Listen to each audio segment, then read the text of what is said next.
C'est bon d'être ensemble, c'est bon d'être parmi vous. Alors, de voir ce que Dieu fait aussi dans l'Église. Alors, ce matin, le titre du message, c'est la prière domino. La prière domino. Qu'est-ce que ça peut bien être, ça? Alors, on va voir ça. Et comme introduction, j'aimerais vous lire dans les années 1700, il y a eu un grand réveil en Amérique, particulièrement aux États-Unis, avec Jonathan Edwards, un prédicateur très connu dans le milieu évangélique, très apprécié, un homme profond. Et il a prêché un message que j'ai lu pour la première fois il y a quelques semaines. Je ne sais pas si ça fait le son, je ne suis pas sûr. C'est comme un écho. Il a prêché le message intitulé « Entre les mains d'un Dieu en colère ». Alors, c'était dans le milieu protestant, milieu après des générations d'enfants de chrétiens. Et tu lis, j'ai juste lu le message, puis c'est incroyable. Je n'ai jamais entendu un message décrivant un Dieu en colère, comme ça. À tel point que ça a été le départ d'un réveil. Les gens s'agrippaient après les bancs d'église, de peur de tomber en enfer. C'était terrible.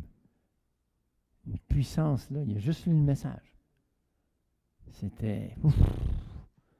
Et je me dis, ouais, c'est sûr, c'est pas le même milieu aujourd'hui. Hein. À l'époque, les gens croyaient que l'enfer existait. Non, nous, on est dans un milieu où ça, c'est des fables. Fait qu'il y a une différence de culture là, très profonde. Mais regardez le témoignage de Mme Edwards, des conversions par centaines.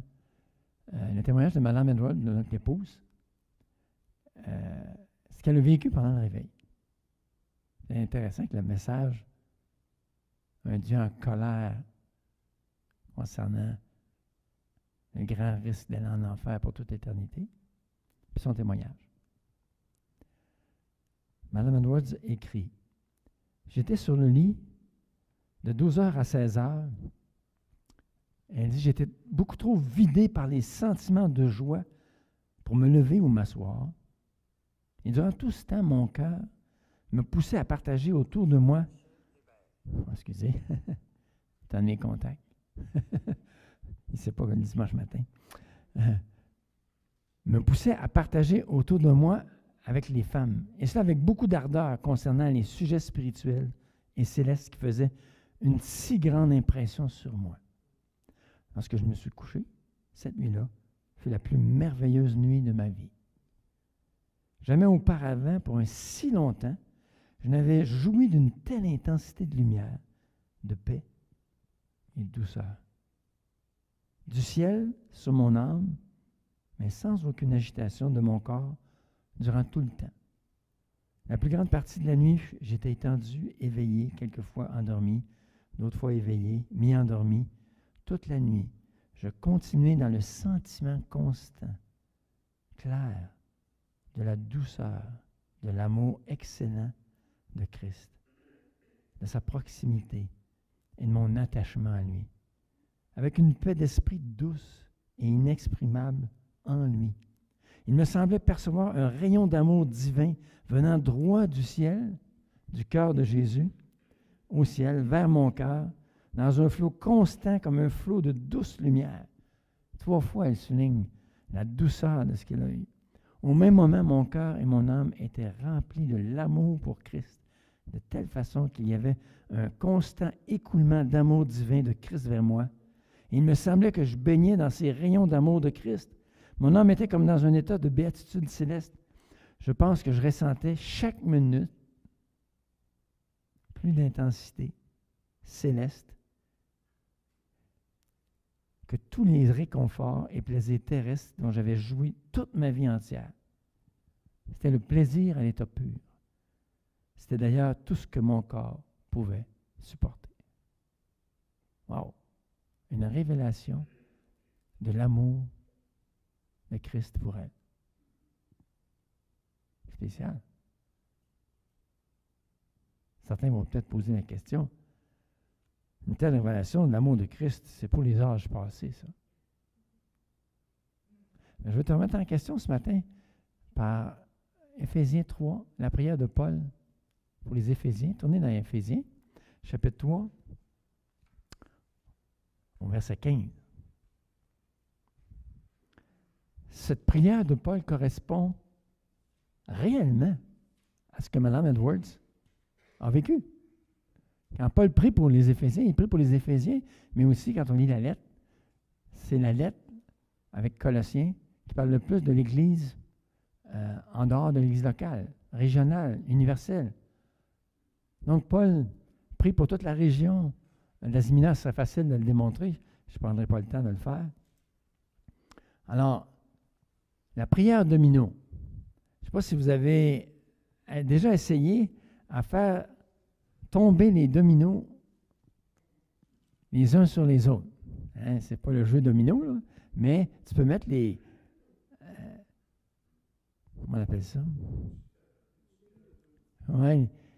Puis les faire tomber les uns sur les autres. Puis tu vois ça des fois sur vidéo. Hein, ça l'enclenche toutes sortes d'affaires. Puis là, ça fait avancer une boule, puis là, elle tombe, puis là, elle continue, etc. Mais c'est ça qu'on va voir avec la prière de l'apôtre Paul. C'est une prière domino. Il prie pour quelque chose. Cette chose-là déclenche quelque chose. Et ensuite déclenche encore. 5, 6 choses comme ça qui sont déclenchées par cette prière-là. Toute une prière. Paul est à genoux. Il est en prison à Rome. Il se met à genoux. Hey, l'Église d'Éphèse avait vécu des choses extraordinaires. Est-ce qu'il restait encore quelque chose à vivre dans la vie chrétienne? Ils avaient vu le démoniaque, ils avaient entendu parler du démoniaque qui est des délivrances incroyables à Éphèse. Les gens touchaient les vêtements de l'apôtre Paul et étaient guéris. L'Église avait connu des choses incroyables. Mais Paul il dit, attendez un peu, il y a d'autres choses. Et là, il prie pour eux autres. C'est une prière simple, mais puissante. Alors, Éphésiens, on commence par 14. Éphésiens 3, 14, oui. Et j'aimerais que vous pensiez à Mme Edwards quand je vais tenter de le réciter. Hein? Apprendre la parole par cœur, la méditer jour et nuit. Alors, c'est Paul qui prie. Je fléchis les genoux devant le Père, de qui toute famille dans les cieux et sur la terre tire son nom, afin qu'il vous donne, selon la puissance de sa gloire, d'être puissamment fortifié par son esprit dans l'homme intérieur. Que le Christ habite dans vos cœurs par la foi, afin qu'étant enraciné, fondé dans l'amour, vous puissiez comprendre avec tous les saints quelle est la largeur, la longueur, la hauteur, la profondeur, et connaître l'amour de Christ qui surpasse toute connaissance, en sorte que vous soyez remplis jusqu'à toute la plénitude de Dieu. Or, à celui qui peut faire, par la puissance qui agit en nous, infiniment, au-delà de tout ce que nous demandons, de tout ce que nous pensons. À lui soit la gloire dans l'Église, en Jésus-Christ, dans toutes les générations, au siècle des siècles. Amen. Quelle prière! Quelle prière! Donc, regardons le domino. Et c'est intéressant, vous pourriez comparer Éphésiens 1, la prière d'Éphésiens 1 à la prière d'Éphésiens 3. Dans les deux cas, c'est le Père de gloire qui est invoqué. Dans les deux cas, il demande que le Saint-Esprit descende d'une manière spéciale sur l'Église. Et dans les deux cas, Dieu donne. Le Père de gloire est généreux. Il donne à l'Église ce qu'elle a besoin spirituellement. Alors, Paul est à genoux d'après le texte. Il se met à genoux. Quand est-ce que tu pries à genoux? Généralement, parce qu'on est en réaction à l'Église catholique un peu, puis généralement, moi en tout cas, quand je prie à genoux, là, c'est quand j'ai un fardeau. C'est comme si la prière, la position du corps va avec le genre de prière. Paul est à genoux dans la prison. Ça pue, c'est humide. Il y a des chaînes. Paul est à Rome. Il prie pour l'Église d'Éphèse. C'est sérieux. Il désire que Dieu intervienne. Et la première chose qu'il demande, c'est qu'il prie le Père qu'il communique puissamment la force de l'Esprit. Ça commence là. C'est le premier domino. Dieu, qu'on soit fortifié puissamment dans l'homme intérieur par le Saint-Esprit.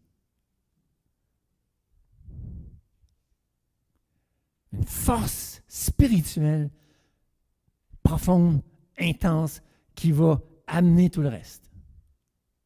Premier domino. Afin qu'il vous donne, comme je viens de dire, presque tout dans la vie chrétienne commence évidemment par l'Esprit Saint. On est de nouveau par l'Esprit Saint. Ça commence là. J'écoutais un témoignage de Denis Maisonneuve cette semaine dans Croyez-vous, crois-tu? Wow! Quel témoignage! Il faut que vous écoutiez ça. C'est puissant, là. Comment Dieu l'a visité. Saint-Esprit est venu le convaincre de péché. Lui, un orgueilleux. Tu écoutes sa vie, il était athée depuis 6 ans. Pas question de croire en Dieu. Puis après avoir lu le Nouveau Testament, peut-être la moitié, il dit ça ne vaut rien cette affaire-là. Prends à repasser, donne ça à son frère. Son frère lui ajoute Dieu résiste aux orgueilleux, mais il fait grâce aux humbles. Il dit qu'à ce moment-là, il y a une tombe, il y a une tonne de briques qui est tombée sur lui. Convaincu de péché. Alors donne-moi le Nouveau Testament, là.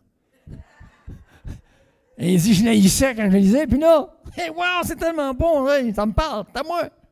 C'est incroyable. Ça commence par le Saint-Esprit, frères et sœurs.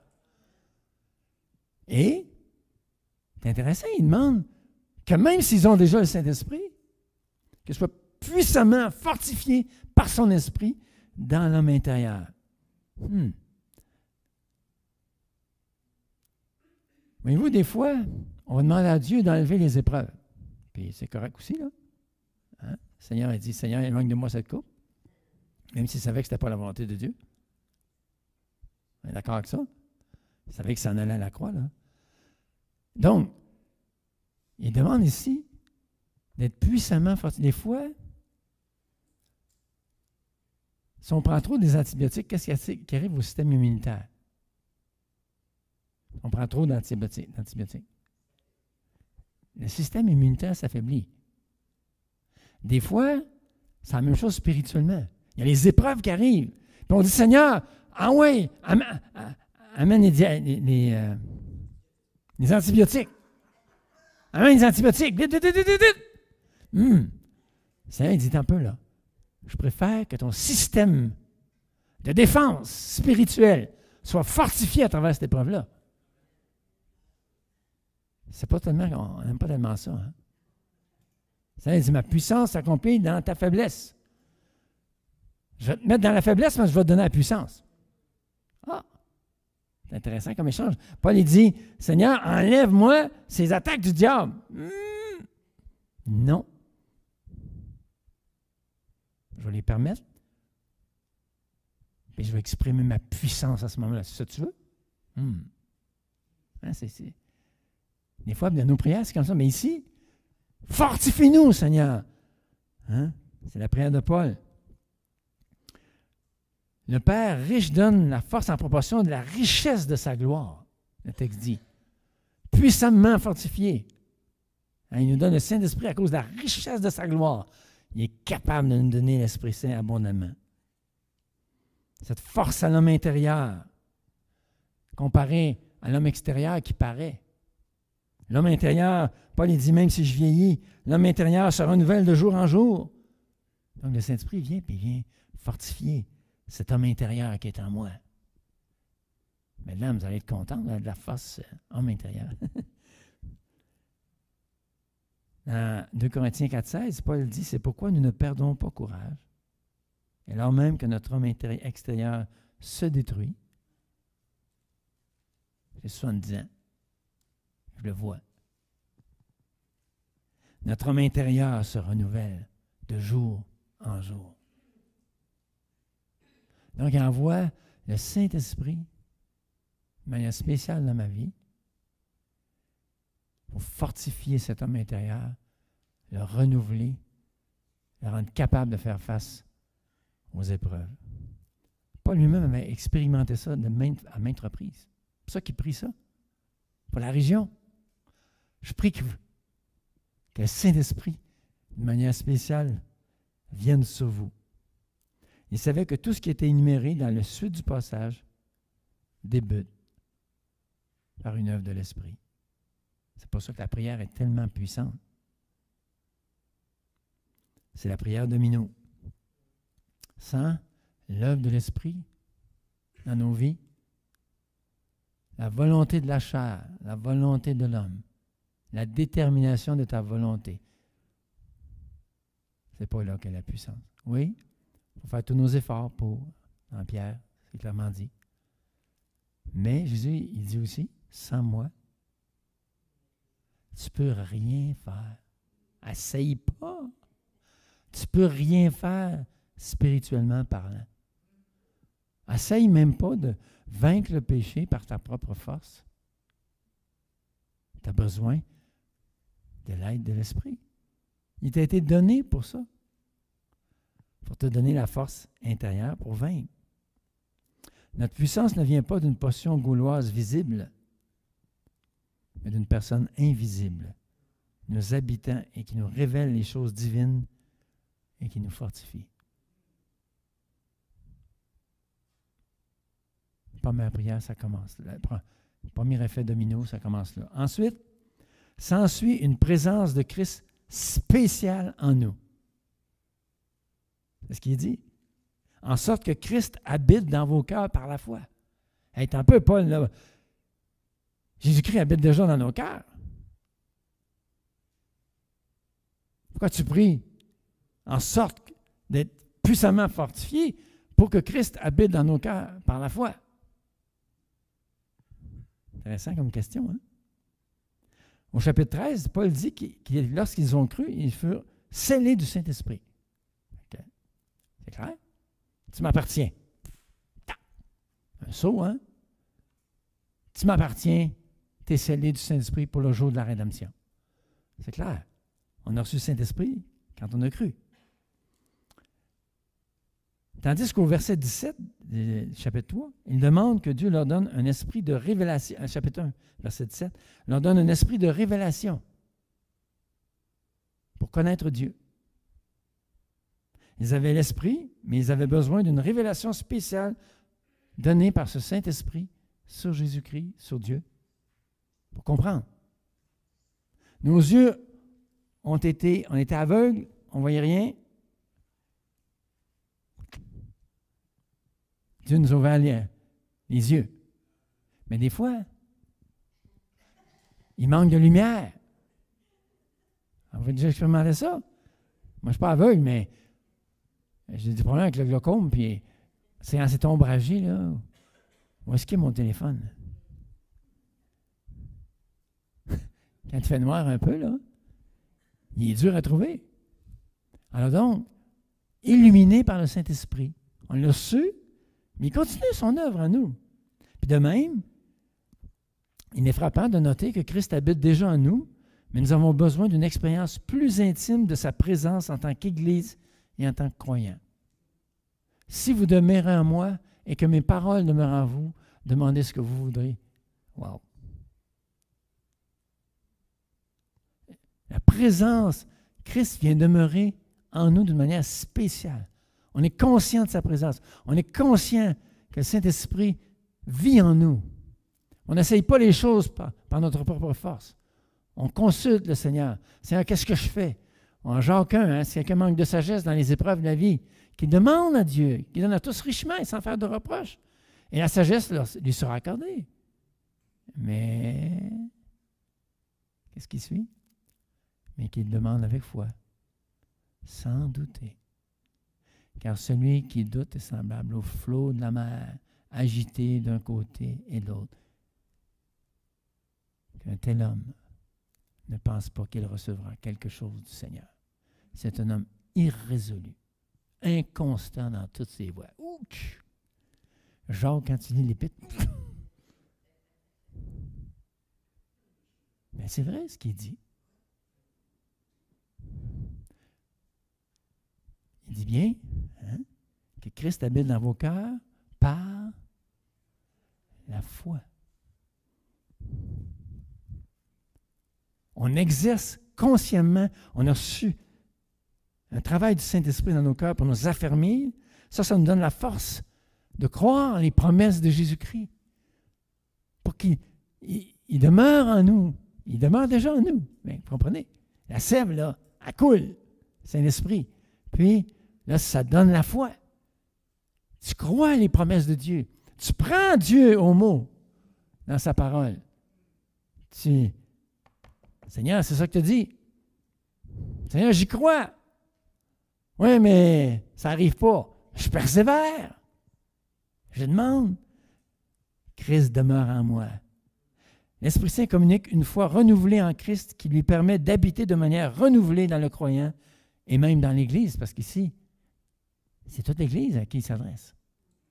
Toute l'Église remplie de l'Esprit et vivant sous l'autorité de la tête, Jésus-Christ, à travers son esprit. La sève du cep coule en nous richement par la foi.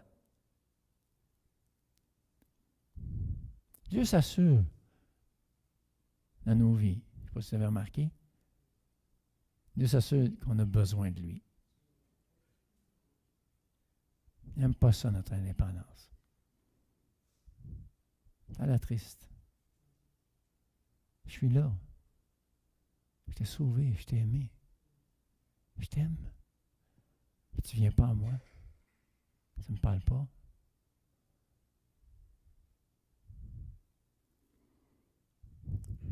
Saint-Esprit est envoyé d'une manière spéciale. Christ habite en moi d'une manière spéciale.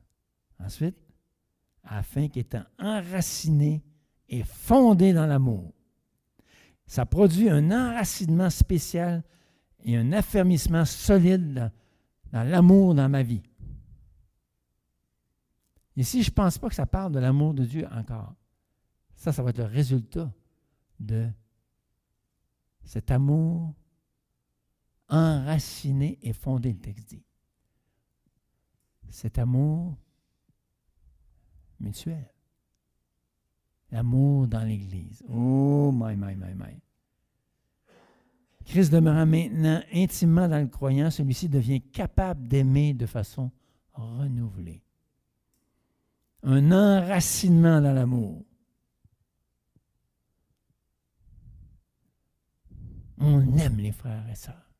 La famille de Dieu.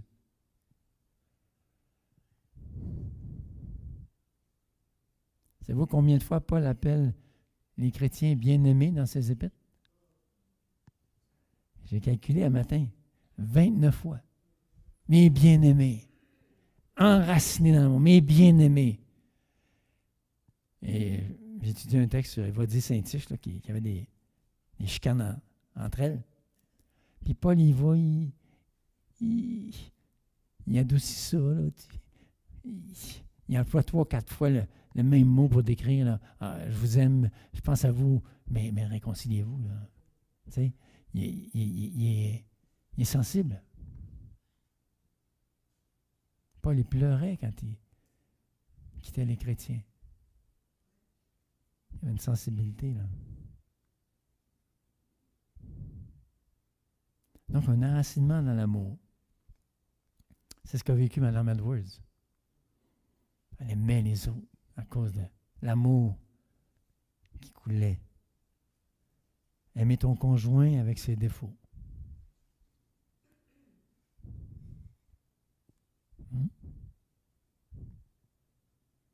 C'est un beau défi. Ton enfant rebelle. Il ne veut rien savoir de ta foi. Il fait tout le contraire. Juste pour t'écœurer bien raide.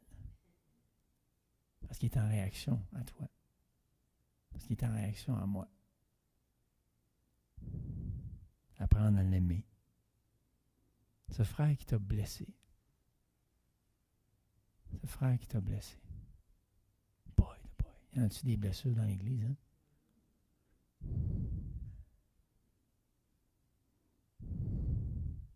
Je parlais avec 2-3 personnes. Je disais, Seigneur,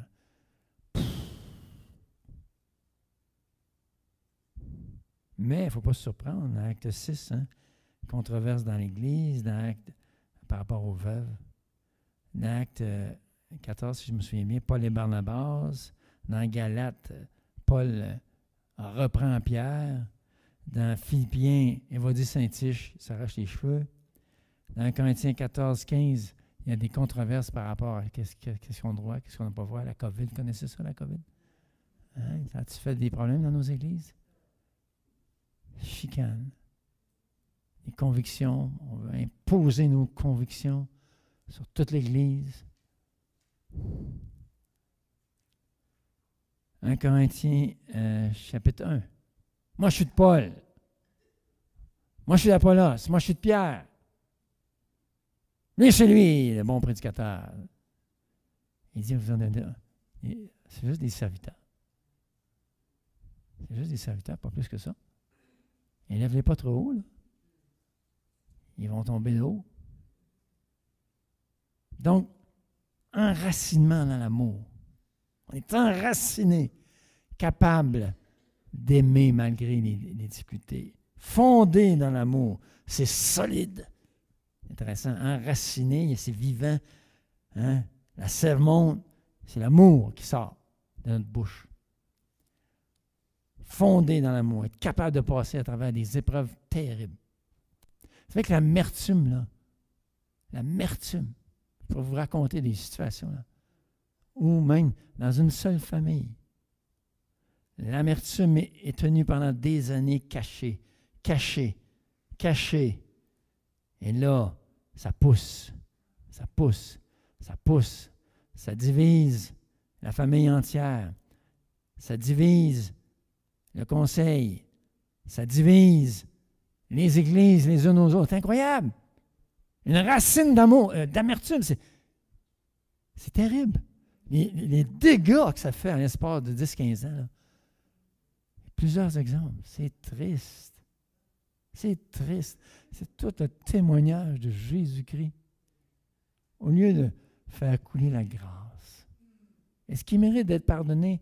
Non. Si tu as compris le pardon, là, ça ne va pas que le mérite. Toi, tu ne méritais pas le pardon. Moi non plus. Quand tu fais grâce, là, tu calcules la dette. Et tu dis, c'est moi qui paye. C'est moi qui paye. Toi, tu t'en sors. Je te remets entre les mains de Dieu. Je te remets entre les mains de Dieu. Est-ce que Dieu va faire justice? Définitivement. Pas rien que c'est un long mot. Hein? J'ai dit, hein? Même dans Romains 12, j'ai lu le verset, dit, laissez aller la colère. Je disais ça. Hein? Je peux laisser aller ma colère? Car il est écrit, moi je vengerai. Oh, c'est la colère de Dieu. Tasse-toi. Dieu dit, tasse-toi là. Toi là, ta job, c'est de pardonner. Puis moi, ma job, c'est de faire justice. Veux-tu me laisser être juge?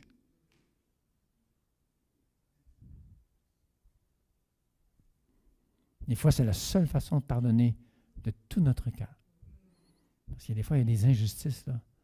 On fait appel au juge, comme la veuve. Non, on vient affermi dans l'amour. Les ouragans de la vie ne viennent ni déraciner son amour, ni ébranler les fondements de l'amour. La maison reste debout. La force de l'esprit rend le renfort dans les épreuves de la vie. Et Lloyd Jones mentionne que, parce qu'après ça, soyez enracinés et fondés dans l'amour, de sorte que vous puissiez saisir les 4 dimensions de l'amour de Dieu. Donc, on est fortifié par l'Esprit. Christ vient vivre en nous de manière spéciale. On est enraciné et fondé dans l'amour. Puis là, on aimerait passer tout de suite à... Non, excusez. Désolé. On passe à 0. Fortifié, animé. Christ vient vivre en nous. Là, on voudrait passer tout de suite de ça à expérimenter les 4 dimensions de l'amour. Puis pas passer l'épreuve de l'amour fraternel. Hein, si je pouvais, je parlais à quelqu'un chrétien la semaine passée.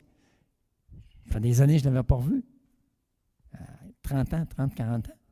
Puis, comment ça va, ça? Le Seigneur, tout ça? Ah, moi, j'ai ma communion avec Dieu. Il ne va pas à l'église du tout. Il a sa communion avec Dieu. C'est triste. Tu vois toutes les blessures qui sont là. Inavouées, souvent. Puis, mais, boy. Ça ne marche pas comme ça. Si tu veux goûter à l'amour de Dieu, là, Dieu dit, tes frères et tes sœurs, là, c'est mes enfants. Le Père Céleste, il dit, hey, c'est mes enfants de qui tu parles. Là. Fais attention comment tu en parles. Tu as raison d'être choqué. Mettez-vous en colère. Mais ne péchez pas. Oui. Exactement. Ne vous couchez pas. Que le soleil ne se couche pas. Ce n'est pas toi qui te couches, c'est le soleil. Que le soleil ne se couche pas sur votre colère. Exactement. Donc, on devient rempli de l'amour. Hein, les frères moraves, très rapidement, il y avait une colonie, les chrétiens étaient persécutés en Europe. Puis le comte Zinzendorf demeurait, je ne me souviens pas quel pays. Les persécutés venaient de toutes sortes de dénominations, parce qu'ils étaient persécutés. Puis, ils se réunissaient, lui, il y avait un comté qui lui appartenait, quelque chose de genre. Puis, il recevait, parce qu'il était chrétien. Puis là, il venait dans l'église. Hey, c'est comme ça qu'on devrait faire les affaires, parce que dans leurs expériences, ils faisaient ça dans leur église. Remarquez quelqu'un, il vient de l'extérieur dans une église, là, il veut tout changer. Au lieu de s'adapter. Puis, là, c'était la chicane. Imaginez-vous, les gars sont persécutés, ils viennent à l'église, puis ils chicanent. Une grosse chicane, là. Et là, le Saint-Esprit est descendu dans cette église-là. Puis cette église-là, là, ils sont réconciliés, une vraie réconciliation. Un vrai amour. Fondé, enraciné dans l'amour.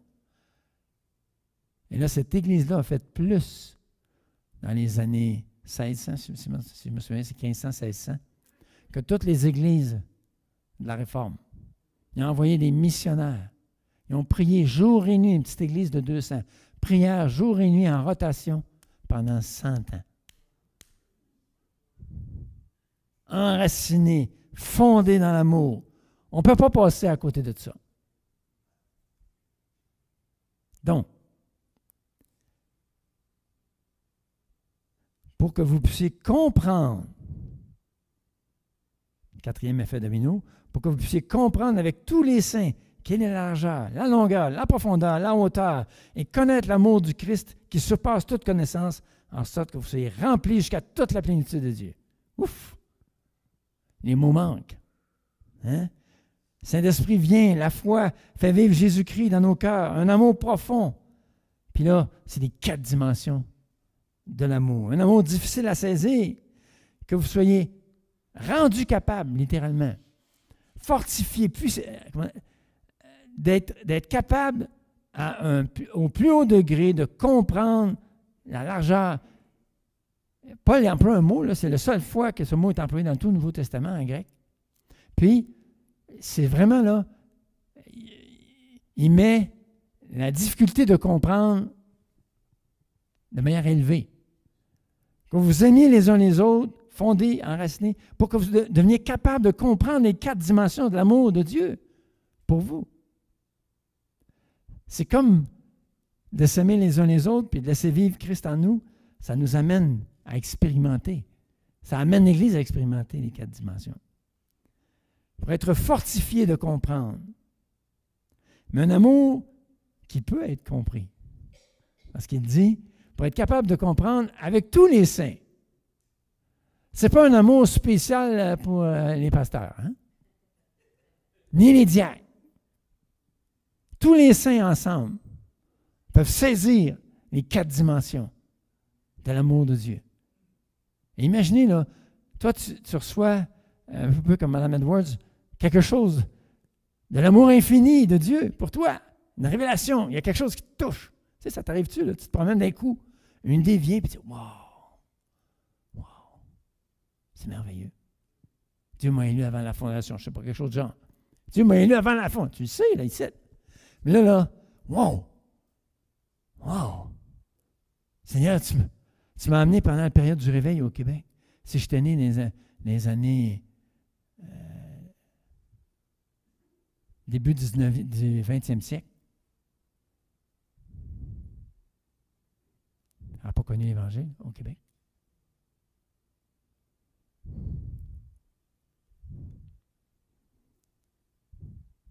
Quand chacun reçoit ces révélations-là, puis se partagent mutuellement, wow!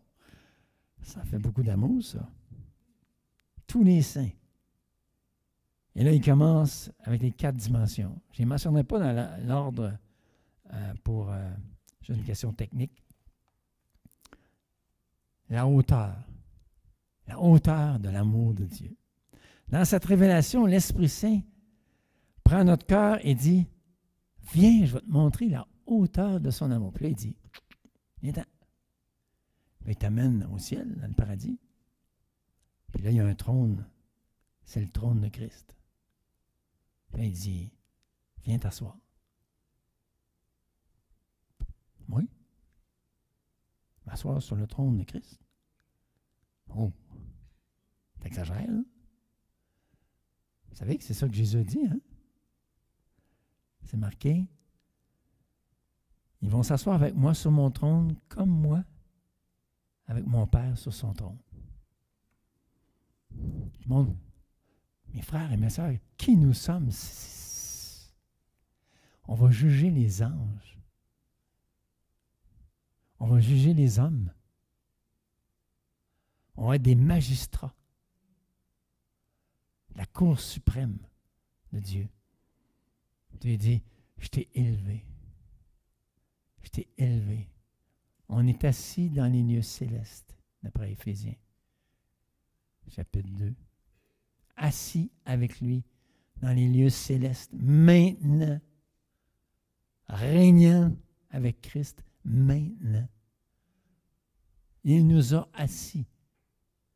Passés. Tous ensemble. Assis dans les lieux célestes. Là, tu dis, ouais, mais c'est quoi ça, Richard? Saint-Esprit.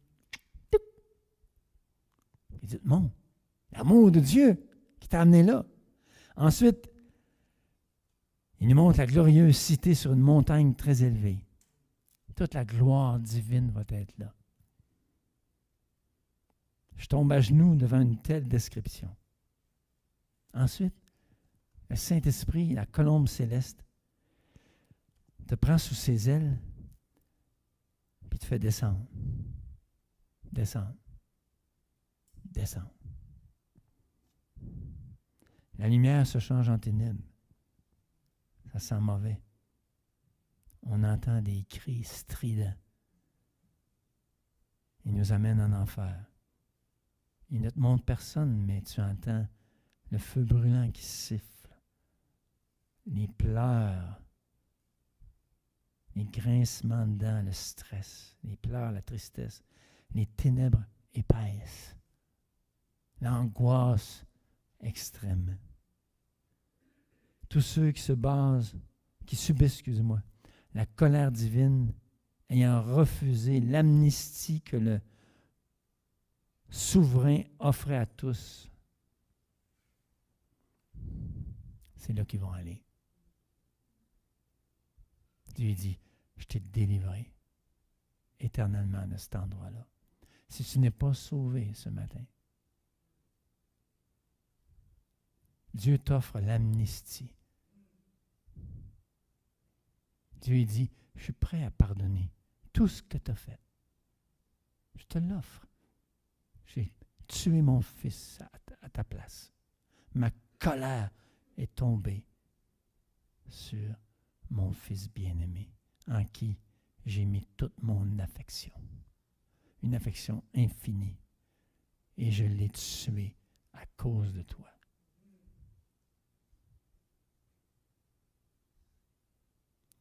Si tu refuses cette amnistie-là incroyable, que le Dieu de l'éternité est descendu, ici-bas, né sur ce monde de ténèbres, à ta place, maudit par son Père, d'après la Bible très clairement. Il est devenu péché. Le péché, Paul ose dire, il est devenu péché à cause de mes péchés. Sa colère est tombée sur lui. Si tu refuses cet évangile-là, ça va être terrible. Dieu t'a sauvé de l'enfer. La largeur de cet amour, dans cette révélation de l'amour, l'Esprit t'amène doucement à la croix. Tu vois Jésus le Fils mourir pour tous les hommes. Sa vie est offerte en sacrifice, en rançon pour tous. 1 Timothée 2,6. Tu vois le Fils qui donne sa vie pour le monde entier. Dieu a tant aimé le monde. Tu vois que Dieu veut que tous les hommes soient sauvés. Son cœur a donné la preuve de son amour pour tous les humains, les hommes, les femmes, les juifs, les non-juifs, les enfants, les vieillards. Il les aime, les contacts qui sont autour de toi. Mais à la croix, tu vois également la haine de l'humanité contre son Créateur. Les religieux juifs hypocrites, mesquins, jaloux, vengeurs, lui crachent au visage. Leur Messie, ils crachent au visage de leur Messie. C'est impensable quand même. Ils lui donnent des coups de poing. Tout leur mépris, leur haine envers Dieu se manifeste. Les Romains, les idolâtres, qui adoraient des dizaines de dieux, font la même chose. Ils lui crachent au visage. Ils le frappent. Toute l'humanité, juifs, non-juifs, ce qui ressort, c'est la haine. Jésus dit clairement, « Le monde me hait. »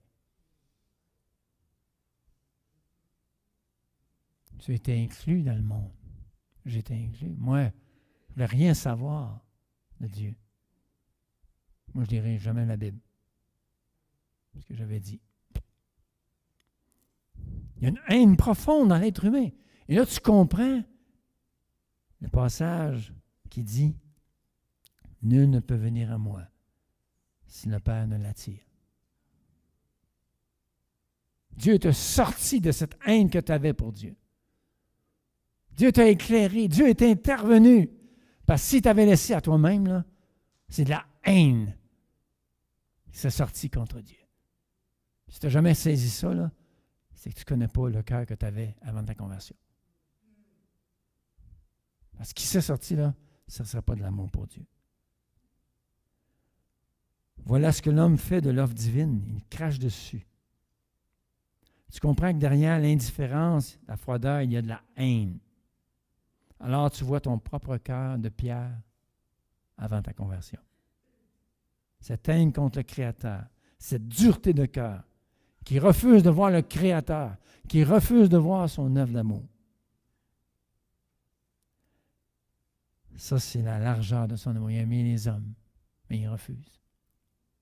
Et là, la longueur de son amour, le vent puissant de l'Esprit t'amène à la vitesse de la lumière dans l'éternité passée. Puis là, tu rentres, on t'introduit dans la librairie vidéo céleste,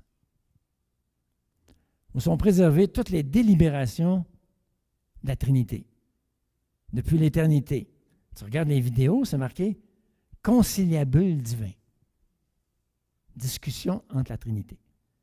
Tu es curieux, tu places la vidéo dans l'appareil et tu vois le Père avec le Fils discutant à ton sujet. Lui aussi va être perdu. Lui aussi va nous haïr. Mais mon fils, je te le donne. Je te le donne. Va, bien-aimé fils, obéis à mon plan.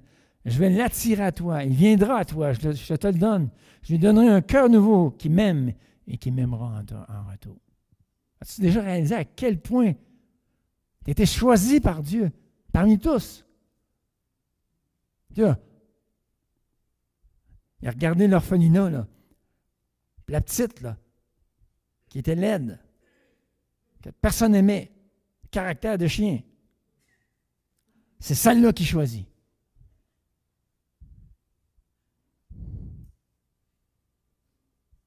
Tu es là écoutant cette vidéo, tu n'en crois pas tes oreilles. Pourquoi moi, Seigneur? Pourquoi moi? Mais un ange te transporte immédiatement dans une pièce avoisinante. Le Père est là. Tu le vois, avant la fondation du monde, en train d'écrire ton nom dans le livre de vie de l'agneau. Richard Hull. Hein? Pourquoi moi? Pourquoi moi, Seigneur, tu demandes? Mais il revient dans le temps présent. L'amour de Christ ne cessera jamais. Sera-ce les persécutions? Rien ne pourra nous séparer de l'amour de Christ, ni la tribulation, ni l'angoisse, etc. Mais on t'amène ensuite dans un corps céleste, voyageant à la vitesse de la lumière. Destination, l'éternité future. Puis tu crois comme moi, ben, il va y avoir un millénium. J'ai hâte au millénium. Ça, c'est un petit avant-goût. Hein? Mais ensuite, ça va être l'éternité, comme Mme Edwards a vécu. Tu peux t'imaginer? Elle dit, je ne suis plus capable. Mais on va avoir des corps célestes capables de le prendre. Ça va être incroyable. Là, tu dis, mais pourquoi? Dieu dit, veux-tu te reposer, là, comme dans la mer morte? Tu ne veux pas caler, là. Tu flottes. Repose-toi dans mon amour. Arrête tes questions, là. Goûte-y. Goûte à mon amour. Puis l'effet domino continue, en sorte que vous soyez remplis jusqu'à toute la plénitude de Dieu. Boy! Ensemble, remplis jusqu'à toute la plénitude de Dieu. Tu dis, ça suffit, arrête Seigneur, j'en peux plus. Comme Mme Edwards. Ensuite, tu te demandes, peut-il y avoir autre chose de possible? La réponse est bien claire au verset 20. À celui qui peut faire, par la puissance qui habite en nous, infiniment au-delà de tout ce que nous demandons ou pensons. Wow! Infiniment au-delà de tout ce que nous demandons ou pensons. Pas juste au-delà. Infiniment au-delà de tout ce qu'on demande. Et des fois, on ne demande pas, on fait juste y penser. Infiniment au-delà de tout ce qu'on pense. Minouche. Hein? Puis tu te dis, c'est possible aujourd'hui? Paul répond. À lui soit la gloire dans l'Église, dans toutes les générations. Dans toutes les générations. Dieu veut se manifester. Notre génération est incluse. Application. Crois-tu que c'est possible? Qu'une Église vive ça. Dieu l'a fait à travers l'histoire. J'ai lu beaucoup de livres sur les réveils. Dieu l'a fait dans des situations impossibles. Prie cette prière pour toi, pour ton couple, pour ta famille, ton église, ta ville, les villages environnants, pour la région du Far West. Ça, c'est ma région. Ça s'appelle PHARE, Far West, l'ouest de l'île de Montréal.